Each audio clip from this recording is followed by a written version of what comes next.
Our first case study is songwriter Bernard Sumner. 15 months after starting work on Electronic's new album at their studio in Manchester, perfectionist Bernard now has to get down to writing some lyrics. Compared with working on the music, getting the words out is an agony. And get extremely frustrated and go to bed. Wake up the next day extremely frustrated, scratch my head for another 5 hours, and then get depressed about it, and then get annoyed at myself, and then get so angry that I'll start writing then. Yeah, I've got to go through like a period of it's like breaking a horse really every time I come to do it. Bernard keeps on tinkering with the music instead of writing the words. Tension is rising as the band's guitarist Johnny Marr waits for him to come up with some lyrics.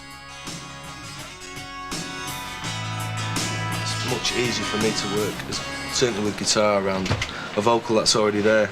Just because that's what I like to do, orchestrate the singer. It's the hairiest bit of the record for me, because what I have to do it. Beg pardon. Because you have to come up with it. No, I thought you said because you never do it. No, I do. Bernard's problem is that he's afflicted by hypercritical voices when he writes. I've always got this voice, I've always got this other person going, this other pair of eyes and ears watching me. Well, you can't do that. Can't do that.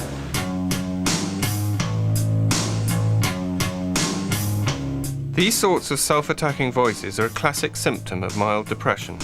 A kind of melancholic person, I wouldn't say a depressed person, but occasionally a melancholic person. I found that when I have got depressed, that I just can't work at all. Having started on the Prozac, Bernard goes for a 2-week skiing holiday with his family and video camera. I'm coming by on the left-hand side. Before he hopes, getting down to writing the lyrics. Through the forest.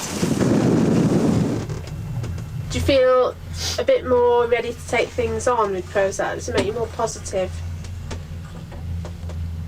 No, not really.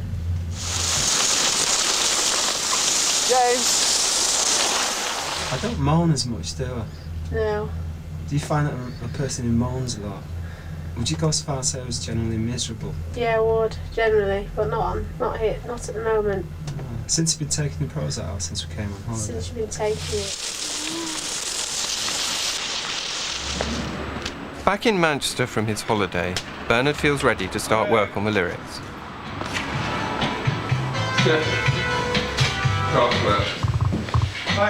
Normally if I'm writing lyrics, it's like trying to squeeze the last bit of toothpaste out of the toothpaste tube. And Yesterday you said that you enjoyed it, didn't you say you enjoyed it? I did, yeah. And we asked for that in writing, so that's quite unusual.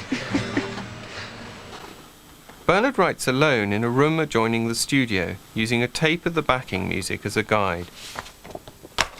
Guess I should do that one. He settles down to tackle the words for the first song.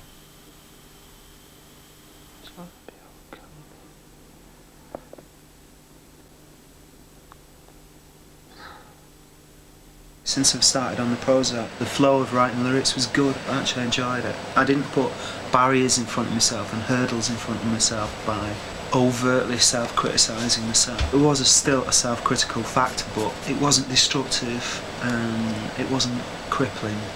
I don't attack myself as much now. If I get stuck on something and I can't get a lyric for a chorus of a certain song, before I would have gone, oh God, you've lost it. You know, you've dried up, you've lost it. You're never going to be able to write this song, and start piling it all on top.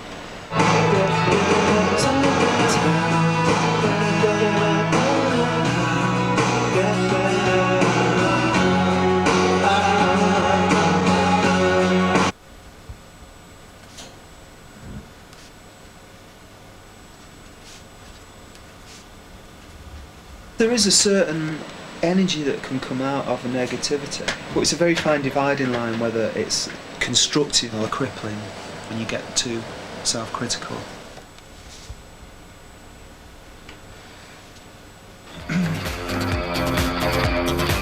Bernard's most famous lyrics, such as the hit Blue Monday, have been notoriously dark.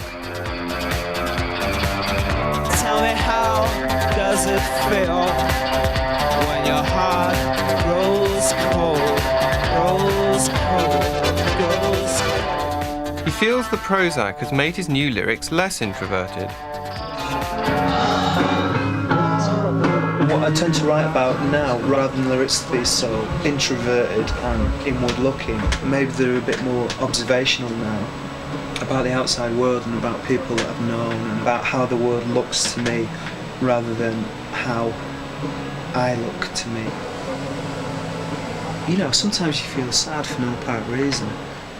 That doesn't happen on the Prozac. I don't feel sad for no apparent reason. And so your lyrics don't have that in them? No, they don't, no. No.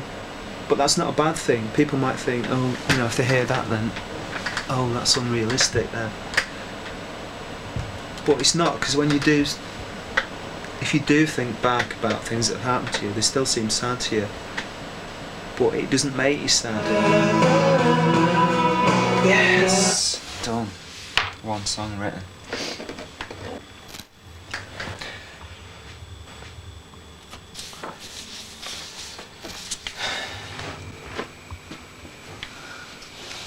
You finish your lines? Yes, done them, sir. Very Go on now. Replace it. It seems that by reducing Bernard's self-critical depression, Prozac enabled him to get down to writing the lyrics for his new album.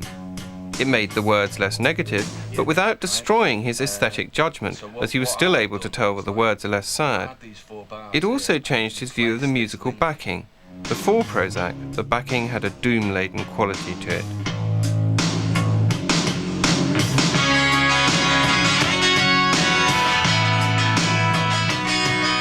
So that's what it sounded like before. I felt it needed to be more aggressive, that the basic atmosphere in the song was quite brooding, and that should be complemented by an aggressive production. When the band got together to play the final version, the backing was less brooding, more upbeat, perhaps matching Bernard's sadness-free mood.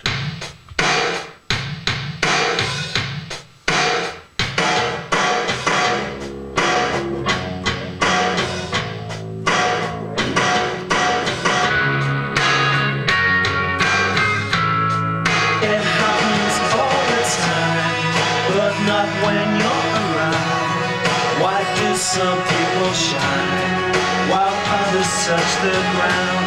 It's like walking in the snow. The rain falls, then we grow. Depression is aggression directed against the self, saying things like, I'm stupid, I'm fat, I'm ugly, for no good reason.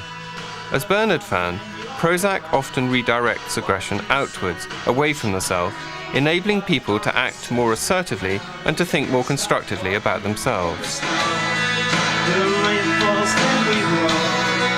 It's happening right now. It's got to be somehow.